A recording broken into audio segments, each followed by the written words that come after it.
Bro யாருன்னு தெரியாத ஃபங்க்ஷனுக்கு போய் சாப்பிடுங்க ப்ரோ ப்ளீஸ்லாம் எதுக்கு உங்களுக்கோசம் செய்கிறேன்.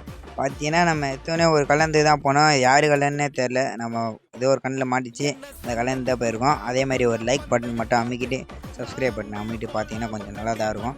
பார்த்தீங்கன்னா படிக்கெலாம் ஏறணும். மேலே தான் இது போல். சரி மேலே போய் பார்த்தா யாருமே இல்லை. என்னடா காலியாகுது. சரி இங்கே உட்காந்து கொஞ்ச நேரம் சாப்பிட்டு போயிடலான்னு பார்த்தா எல்லாம் அதுக்கிட்டே கீழே சாப்பிட வந்துட்டுக்கிறாங்க. சரி நல்ல இடம் எங்கன்னு அப்படியே இப்படி சுற்றி பார்த்தா ஒரு இடம் கிடச்சிச்சு.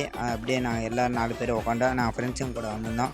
4 பேர் வந்துட்டு உட்காந்துட்டோம். அப்புறமேட்டு அந்த காளான் பிரிஞ்சி அப்புறமேட்டு பரோட்டா போடுது. பரோட்டா அப்புறம் அந்த காளான் ஃப்ரை அந்த மாதிரிலாம் போட்டுருந்தாங்க. பார்க்க நல்லா தான் இருந்துச்சு. நீங்கள் அந்த ஃப்ரெண்ட்ஸுங்க கூட இந்த மாதிரி வந்து சாப்பிட்றீங்கன்னா கண்டிப்பாக கமெண்ட் பண்ணுங்கள். சாப்பிட்டு பார்த்தா நல்லா தான் இருந்துச்சு. சரி ஓகே அப்படியே சாப்பிட்டு வயிறு ஃபுல்லாக சாப்பிட்டோம். இதோட டாஸ்க்கை முடிகிறேன். வேறு என்ன கமெண்ட்டில் சொல்லுங்கள். கண்டிப்பாக முடிகிறேன். இட்ஸ் ஓகே போய்ட்டா.